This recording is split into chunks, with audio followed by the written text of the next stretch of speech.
감사합니다. 매번 올 때마다 이렇게 기쁨으로 항상 환영해 주시고 이렇게 우리를 맞이해 주셔서 너무 감사하고요. 사실은 제가 오늘 말씀을 준비하면서 말씀 가운데 보면 꿈꾸는 것 같았도다라고 하시는 그 말씀이 있습니다.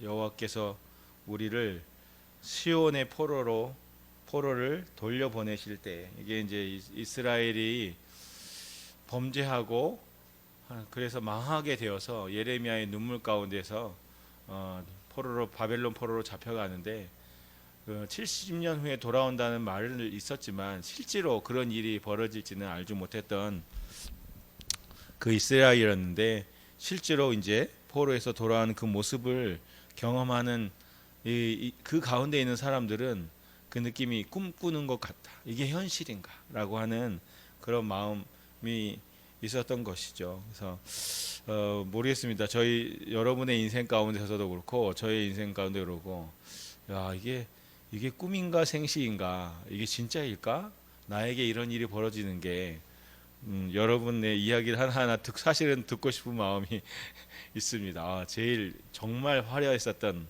인생의 하이라이트 같은 그런 시기가 한번 생각해 보시고 웃음 지어 보시기 바랍니다. 그럴 때가 있었지, 그런 은혜가 있었지. 그렇죠. 그래서 아마 모르겠습니다. 학교를 합격하거나 아니면 상을 받았거나, 그렇죠? 아니면 갑자기 무슨 좋은 일이 생겼거나 복권 받으신 분은 있는지 모르겠습니다. 네, 그럼 하여튼 우리 기억 속에서 이때가 참 내가 한 게 아닌 것 같은데도 불구하고 그런 기분을 느꼈을 때가 있니, 꿈꾸는 것 같은. 저는 사실 아까 이제 목사님 앞에서 말씀하실 때 꿈꾸는 것 같은 저의 기억이 뭐일까? 저도 여러 가지 좋은 기억이 있는데도 불구하고 지금 저는 참 그때를 그리면서 이게 꿈인가 생시인가 했던 때가 있습니다. 그때가 바로 아까 경력에도 쑥 쓰셨는데 약간 단절된 듯한 시기, 계림 이후에 추방당했을 때, 2018년 9월 6일이었는데요. 9월 4일 날 이제 잡히고 하루 종일 아침에 많은 이제 국정원 경찰이죠. 중국에서는 이제 국가 안보 해가지고 고안이라고 하는데, 공안 말고. 그래서 그 사람들이 막 카메라를 들고 저희 집으로 막 구둣발로 들어왔고, 한 열 몇 명이. 그리고 저희 아내는 학교에서 잡히고. 그래서 저는 국정원 그 건물로 데려가고, 아내는 학교에서 잡혀서 집에 와서 신문 당하고. 그래서 소리 영광이는 그때 어려가지고 하루 종일 이제 마음껏 놀게 해주고, 경찰들이 밥을 먹을 것도 사주니까 너무 좋아하면서 그렇게 먹었어요.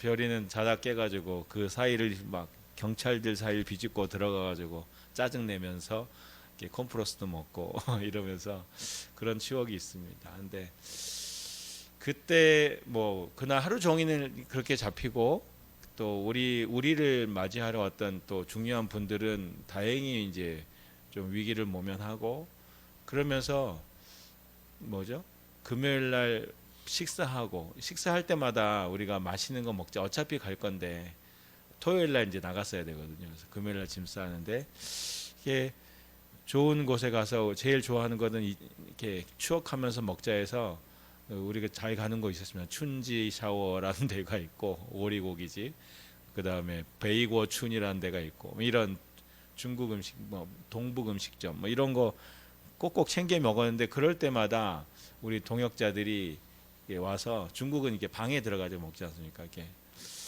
그때 같이 그 친구들의 얼굴을 마주할 때 울컥울컥 이렇게 눈물과 함께 밥을 같이 먹었던 생각이 납니다. 그래서 그때가 그나마 얼굴 보니까 그래도 괜찮구나라고 하는 그런 시간. 그리고 토요일 날 새벽에는 이제 제자들이 다 모여가지고 한 집에서 꼭 진짜 사도 바울이 밀레도에서 에베소 장로들 불러놓고 같이 울면서 기도하면서 헤어졌던 그 장면을, 성경에 있었던 내용이 제가 이제 체험하는 시간을 가지면서 너무너무 그 시간이 고통이 아니라 은혜였던 것 같습니다. 그래서 마지막 날 토요일 날은 짐 싸 보내고, 또 로스펀이라고 맛있는 그 면 먹고 같이 이제 떠나는데, 그때 참 신기하게 경찰들이 좋은 차를 가지고 와서 저희를 태웠어요. 그리고 짐도 실어주고, 그래서 가면서 계속 카메라를 찍는 거예요. 공항에서도 그러고 연예인도 아닌데 너무 찍어주고, 그러면서 비행기까지도 맨 처음 태워주더라고요. 그리고 그때 여권을 주더라고요. 그래서 그러고 나오는 이게 지금 생각하면 꿈 같은 생각이 들고요. 그러면서 나왔는데 이제 그때 홍콩으로 빠져나왔거든요. 이제 바로 나가라, 대륙에서 나가라 그래가지고 홍콩에 나가는데, 홍콩에서는 또 우리 그때 지역 책임자가 홍콩 사람이어가지고 공항에 호텔을 잡아줬어요. 그래서 그 비싼 곳에서 저희가 이틀을 지내면서 사역에 대한 평가와 리뷰하고, 그리고 이제 한국으로 나왔거든요. 근데 한국에 왔을 때 제가 생각이 딱 나요. 저희가 짐이 많았거든요. 짐을 쌀 때 5명 있었으니까 한 사람당 한 개씩. 우리 아이들은 저 영광이는 또봇 있잖아요. 신난다, 한국 간다 이러면서 장난감 거기다 다 집어넣었어요. 지금은 어디다 버렸는지 모르겠지만, 그런 짐들을 갖고 왔는데 이게 웬만한 차가 안 되잖아요. 근데 이 성일교회에 15인승 차가 그때 있었어요. 그래가지고 그 많은 짐을 다 때려놓고 우리가 갈 수가 있었어요. 그래서 그때 생각하면 참 같이 그때도 이 목사님이랑 저희가 쫓겨났는데도 피자와 이것도 사주시면서 저희 아버지 어머니는 참 좋아하셨어요. 왜냐하면 추석 때 함께 명절을 지낼 수 있게 중국 정부가 보내줬다고. 너무 감사해요. 저도 한국의 가을이 이렇구나를 참 오랜만에 느꼈던 것 같아요, 그때. 그래서 왜 이거가 좋은 추억도 아닌데 하나님께서 구원하시는 큰 장면을 꿈꾸는 거라고, 사실은 왜 이거를 꿈꾸는 거라고 생각하냐면, 그것이 어찌 보면 비극이잖아요. 그리고 트라우마로 남을 수 있는데, 저희는 그 기억을 생각할 때마다 하나님의 은혜가 느껴지고, 특별히 성일교회가 더불어서 하나님이 도와주시고 인도해 주시는 것들을 경험하는 시간이었고, 지금 생각해 보면 그게 우리에게는 나쁜 일인 것 같다 보여도 결국은 이 중국 정부가 여전히 지금 핍박을 하고, 제가 라오스에 있는데 아까 지도 보셨듯이 중국이랑 연결되어 있거든요. 지금 중국 많은 사람들이 중국의 선교사들도 많이 나오고 있고, 그리고 중국의 그 가정교회 성도들도 못 살겠다 하고 중국을 지금 많이 떠나고 있습니다. 그래서 이게 하나님이 꼭 시온의 포로를 돌려보내시듯이 중국의 많은 교회 자원들과 선교 역량들을 저희가 이제 추방당하는 그런 계기나 이런 시점을 보면서 결국 하나님 역사를 움직이시는데 그 중심에 우리가 있었다는 것을 이제 생각하게 되죠. 그러니까 생각해 보면 나쁜 일이지만 결국 하나님의 역사 속에서는 나쁜 일이 아니라 구원의 포로를, 시온의 포로를 돌리듯이 이 일을 시행하고 있는 그 가운데, 폭풍의 한 가운데 저희가 있었다는 생각을 하면서, 그리고 저희에게는 나쁜 기억이 아니라, 왜냐하면 그때 그걸 통해서 제자들이 믿음을 가졌거든요. 그리고 저희가 하겠습니다. 그리고 제자들이 그때서야 자기들의 정부들도 이제 왜 우리 정부가 이렇게 우리나라를 사랑하는 사람들을 추방하는가라고 의심을 가지면서 생각을 하게 되더라고요. 저희가 이제 몸으로 이렇게 몸소 실체 보여주어서 아이들도 그때 눈이 뜨여지기도 하고, 그러면서 여전히 지금도 잘 연결하고 있습니다. 어제도 기도 편지가 저한테도 오기도 하고 소식들이 저에게도 전해지고 있습니다. 그래서 꿈꾸는 것 같은 그런 시간을 저는 그것이라고 떠올리게 됩니다. 네, 그래서 그게 바로 하나님의 은혜이고 하나님이 행하셨다는 것을 우리가 증거하는 그런 계기가 되는 것이죠. 그래서 우리가 하나님 앞에 계속 살게 되는 것은요, 하나님 우리를 구원하셨던 걸 기억, 하나님 우리를 살리셨던 기억, 하나님 우리와 함께 하셨던 그 기억들을 기억하면서 사는 것 같습니다.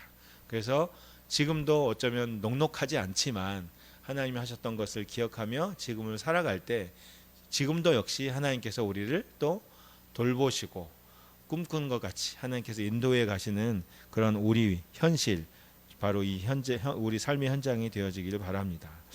네,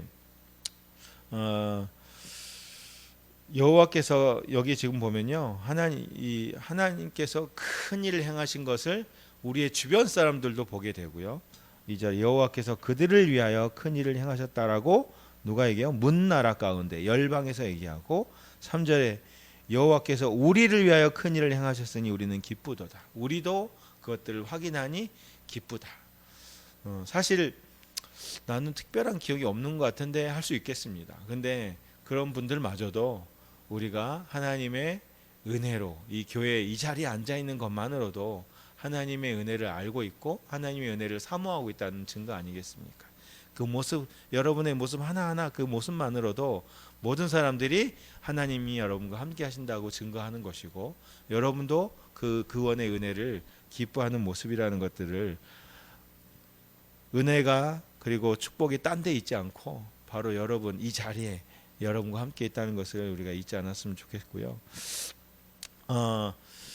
보면은 이제 4절에 여호와께서 우리의 포로를 남방 시내들 같이 돌려보내소서라고 이제 기도가 갑자기 됩니다. 구원의 감격 속에서 이제는 기도로 바뀌어지는데 뭐라고 얘기하면 우리의 포로를 돌려보내소서. 위에도 지금 우리의 포로를 돌려보내실 때에 그렇죠? 돌아왔을 때라고 하는데 똑같은 그런 단어를 쓰면서 포로를 돌려보내 주세요라고 기도합니다. 근데 여기 보면 남방 시내들이라고 하잖아요. 남방 시내들. 이게 이제 네게부라고 하는데 남방 시내가 뭐길래 남방 시내들 같이 돌려보내소서 할까요? 여기 보면 이제 이스라엘의 기후가 좀 어쩌면 제가 라오스에 살고 있어서 조금 비슷한데요. 계속 비가 내리는 것이 아니고 우기라면 한낮에 오후쯤 되면 막 뜨거웠던 열기 속에서 구름이 막 올라가면서 갑자기 한 2, 30분 확 쏟아지는 때 그런 비가 있습니다. 그걸 수콜이라고 하는데 이 이스라엘에도 이런 메마른 땅이고 그런 땅이지만 비가 한번 싹 쏟아지면 말랐던 땅이 시내처럼 확 이렇게 흘러가는 물을 볼 수가 있게 되는 그런 것이죠. 그래서 근데 왜 남방 포로를 같이 돌려보내서 할까요? 이스라엘 자체가 어떤 물이 흘러갔고 나일강처럼 막 이렇게 포로 때 그렇게 있는 그런 땅이 아니라 메마른 땅인데 메마른 땅에서는 결국은 무엇을 바라볼 수밖에 없냐? 하늘밖에 바라볼 수 없죠. 그래서 사실은 하나님께서 그 좋은 이스라엘의 고센 땅이죠. 이집트의 고센 땅에서 뭐죠? 인구 증가를 엄청나게 하게 한 다음에 그리고 이스라엘로 부르신 거는 이스라엘에서는 풍성하고 부유하고 뭐 이렇게 젖과 꿀이 흐르다고 했는데 결국 그런 열매들이 있긴 있었죠. 근데 하지만 결국 이스라엘은 하나님이 돌보아 주시는 땅이거든요. 젖과 꿀이 흐른다는 건 하나님이 먹이시고 입히시는 것이고 근데 참 이것이 어려운 게 뭐냐면 이 남방 시내들처럼 하늘에서 비가 쏟아져야 되는 것입니다. 하나님이 때에 맞춰서 일용할 양식을 주시듯이 하나님이 때에 맞춰서 당신의 은혜를 부어 주셔야 되는 것이죠. 그래서 남방 시내를 돌아오는 것은 어떤 사람을 의지하는 것도 아니고 그렇죠? 우리의 노력으로 이루어지는 것이 아니고 온전히 하나님의 뜻대로 하나님이 비를 내리시면 흘러가듯이 하나님이 허락하시면 돌려보내시기 때문에 그렇죠. 아마 우리의 갖고 있는 모든 문제도 그럴 것입니다. 우리 자녀 문제도 마찬가지고 우리의 갖고 있는 현재 직장과 아니 건강과 이런 문제마저도 하나님이 허락하시고 하나님이 인도하시면 문제될 것이 없는 것이죠. 그렇다고 해서 모든 걸 무병장수하고 다 평안할 것이 아니고 그렇죠? 고난도 있고 고난마저도 또 하나님이 하시는 방법이라는 것입니다. 이제 한번 저희 사역 영상을 보면서 뒤에 마무리를 한번 더 주려고 하는데요. 목사님께서 들어주시면 저희가 하고 있는 학교 사역에 대한 영상입니다. 그래서 한번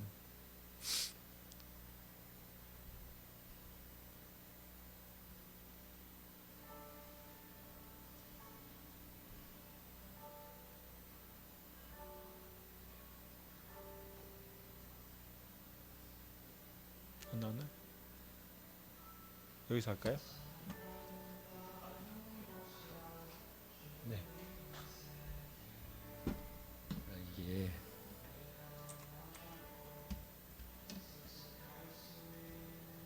막히네. 잠깐만요.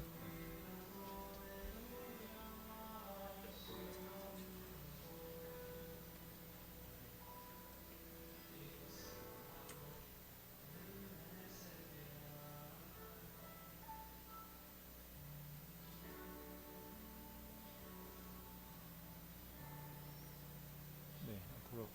네.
네.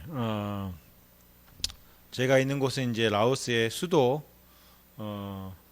비엔티안에 있고요. 저희 여러분이 보신 환경은 정말 좋은 환경입니다. 저희가 있는 학교는 사립학교이기도 하고 중간에 잠깐 공립학교도 나오긴 했지만 공립학교는 저도 써보지 않은 나무 책상 허른 것과 나무 의자 등받이도 없는 그냥 이렇게 두 명이나 아니면 네 명 앉을 수 있는 길쭉한 의자 이런 걸로 교실이 되어 있습니다. 어, 이스라엘이 여기 보면 5절 6절에 눈물을 흘리며 씨를 뿌리는 자는 울며 씨를 뿌리러 나간 자는 이 두 번이나 반복이 되면서 나오는데요. 왜 울며 씨를 뿌려야 할까? 아까 이제 비가 내릴 때 하늘에서 하나님이 주시는 이른 비와 늦은 비. 자, 우리나라 계절로 하면 이제 가을과 봄에 가을에 우리랑 반대거든요. 그래서 가을에 내려서 씨를 뿌릴 수 있고 봄에 늦은 비가 왔을 때 비가 와야지 열매들이 잘 맺히게 하는 그런 이른 비와 늦은 비를 내려주셔야 되었는데 이 땅이 말라 있기 때문에 씨를 뿌릴 때마저도 비가 올지 않을지 하늘을 바라볼 수밖에 없는 곳이기 때문에 이 사람들은 뭐죠? 여기 땅에서 눈물을 흘리며 씨를 뿌린다라고 얘기합니다. 어쩌면 눈물로라도 이 씨앗을 좀 적셔서 이 씨앗이 열매를 맺고 뿌리 들어가서 싹을 틔우면서 열매를 맺기를 바라는, 사실 씨를 물속에 넣고 좀 적신 다음에 넣어야 되는데 그것마저도 없는 거죠. 그래서 울며 씨를 뿌려야 하는 것인데요. 운다는 것, 왜 울어야 할까? 제가 이제 라오스에 있다 보니까 이제 마음 속에 이렇게 울먹울먹 일 수밖에 없는 게 이제 라오스 현실인 것 같습니다. 그래서 근데 사실 그거는 뭐 라오스뿐만이 아니라 우리가 이 땅에 살면서도 나의 모습, 사실 나의 연약한 모습을 보면서도 그럴 수밖에 없고 자녀들을 바라보면서 울 수밖에 없고, 그렇죠? 변하지 않는, 어쩌면 이 땅 제가 이제 멀리서 듣지만 한국도 이 정치와 여러 면에서는 이렇게 점점 양극화되면서 극단에 되어져 가고 있고, 아이들도 점점 결혼도 안 하려고 하고 아기도 안 낳으려고 하고 진짜 이게 죽어가는 나라가 되고 있는데, 그래서 말씀대로 듣지 않고 말씀대로 살지 않고 어떤 이 세상의 흐름 따라 사는 이 땅을 바라보면 울 수밖에 없죠. 그래서 포로가 딴 데 있는 것이 아니라 어쩌면 내가 사탄의 포로 속에서 세상의 문화 속에 포로로 잡혀 있지 않은지를 좀 돌아봐야 할 것이고, 어쩌면 우리 자녀들이, 우리 함께 있는 우리의 가족들과 직장 속에 있는 우리 동료들이 그렇게 사단의 포로 속에 잡혀가 있지 않은지를 좀 보아야 하지 않을까 하는 생각이 들면서, 그러면 어쩌죠? 어쩔 수 없잖아요. 울 수밖에 없습니다. 울 수밖에. 우리가 할 수 있는 건 울 수밖에 없는 것 같습니다. 제가 라오스에 있으면서 이 우는 이 말씀이 자꾸 마음에 박히는데요. 라오스 아이들은 왜 그러냐면, 사실 학교에 보면 학교가 복음이 잘 전해지고 있구나라고 생각할 수 있는데, 이런 장이 있음에도 불구하고 참 안타까운 것은 예수님 믿겠어요라고 결단하는 사람들을 사실은 보기가 힘듭니다. 예배가 있다고 하고 말씀도 교재로 사용하고 있지만 그럼에도 불구하고 이 교실과 학교가 돌아가다 보면, 그렇죠? 이게 공부를 잘하는 것만으로도 쉽지가 않은 일인데 그 속에서 복음을 전하는 건 더더욱거나 큰 일입니다. 그래서 참 마음이 안타까운 것은 이 학교에 있음에도 불구하고 복음을 잘 듣지 못하고 복음을 잘 전하지 못하는 우리의 모습, 어쩌면 선생님들의 모습 때문에도 좀 안타까워요. 그래서 제가 이 중간에 영상 보면 한국에서 CCC 대학생들을 많이 불렀어요. 현재 5명 있고요. 이번 여름에 7명이 옵니다. 그래서 제가 처음에 이제 기도할 때 12명 보내주세요 했거든요. 각 학년마다 하나씩 넣어서 복음을 좀 전할 수 있으면 좋겠다. 근데 지금 한 5명 왔는데 이 친구들이 CCC에서 훈련받고 전도하고 대학생들을 인도하는 리더가 되다 보니까 우리 속에 들어와서 중고등학생들이랑 영어로 하면서 복음을 전하고 그 아이들의 상처를 어루만져 주고, 그런 일들은 작게 지금 이루어지고 있습니다. 라오스 사람들이 보통 착하다고 그럽니다. 세상에서 아마 가장 착한 사람들인 것 같아요. 그래서 여행지도요, 일본 다음에 한국 사람이 제일 많이 가는 곳이 라오스랍니다. 통계적으로. 그래서 저도 라오스에 있지만 라오스 사람 속에 있으면 평안해요. 여행 가서 어떻게, 제가 중국에 있을 때 중국을 오래 살았잖아요. 항상 긴장해요.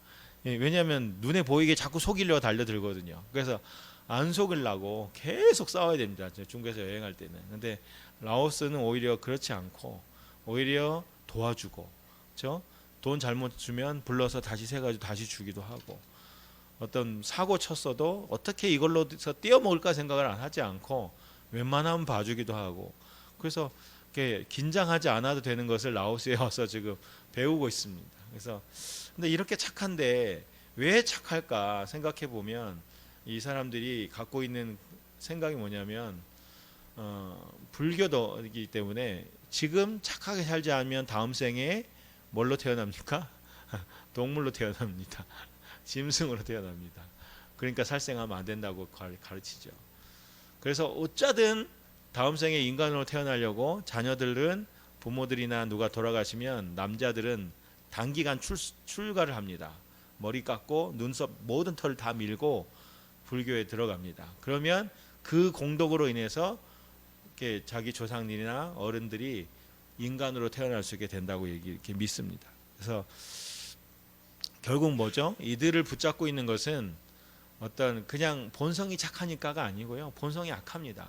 그런데 공산당한테도 잡혀 있을 뿐 아니라 불교에 잡혀 있으니까 착하게 살 수밖에 없어요. 다른 사람을 생각해야 되는 그 율법에 갇혀 있을 수밖에 없는 거예요. 그러니까 결국 뭡니까? 악한 영에 속아서 눌려 있으니까 그래서 나온 행동이 착한 행동일 뿐이지 사실상은 착하지 않거든요. 술 먹거나 뭐 하거나 그런 본성도 나올 수밖에 없고, 그렇죠? 어쩌면 그것이 진짜 착함이 아니라 두려움 가운데, 공포 가운데, 사단의 거짓말 속에 눌려 있는 그 착함이다 보니까 착함이 아니라 너무너무 안타까움인 거죠. 왜냐하면 그 착함이 어떻게까지냐면 사람이 죽어도 자기 아들이 억울하게 죽거나 이렇게 죽어도 엄마가 웃어요. 며칠 있다 가보면. 왜냐하면 이 사람들의 장례식이 이 기독교의 장례식과 다를 바가 없어요. 첫날만 검은 천을 두르고 슬퍼하지 다음 날부터는 검은 천 걷고 다음에 또 태어나니까 너무너무 행복해 하는 거예요. 그게 우리 인생이 이 땅의 인생이 한 번인데, 그렇죠? 죽음 이후에 지옥과 천국으로 가는데 그것을 스스로 속아서 뱀처럼 아니면 태양처럼 쥐었다가 다시 태어나고 졌다가 다시 태어나는 그 윤회를 믿어버리기 때문에, 그래서 얼마나 한 번뿐인 그 인생이 죽어가는데도 불구하고 그 죽음에 대해서 슬퍼하지 않고 애통하지 않고, 그렇죠? 웃는 그 모습이 너무너무나 안타깝습니다. 그래서 그들을 볼 때 이 눈물을 흘리며 씨를 뿌리는 자의 심정이 될 수밖에 없고, 그렇죠? 울며 씨를 뿌리러 나가는 자의 심정이 될 수밖에 없다는 것이죠. 그래서 사실 운다는 것은 하나님의 마음을 안다는 것입니다. 사실 우리가 울기 전에 우리를 위해서 하나님께서 울고 계시고, 그렇죠? 라오스와 이 온 열방이 하나님의 백성들이고 하나님만 직접 만드신 하나님의 형상인데 그곳에서 떠나서 사탄의 노예가 되어 있고 포로가 되어 있는 그것들을 보면서 하나님이 얼마나 안타까워하시고 눈물을 흘리실까요? 그래서 그 마음을 아는 사람이 하나님의 마음 따라 우리도 울 수 있고, 그래서 나를 연약한 나 때문에 그리고 우리 자녀들 때문에 이 나라와 이 백성을 위해서 열방을 향해서 울어야 하는 것이 바로 우리의 사명이고, 울며 애통하는 자에게 위로해 주시는 하나님의 예수님의 말씀, 사상수훈이 말씀이 있지 않습니까? 그래서 그렇게 울음 가운데서 하나님의 마음을 알고 또 그 속에서 하나님께서 거두게 하시는 그 기쁨도 누리는 저와 여러분이 되었으면 좋겠습니다. 네, 함께 같이 기도할까요? 제 기도하겠습니다.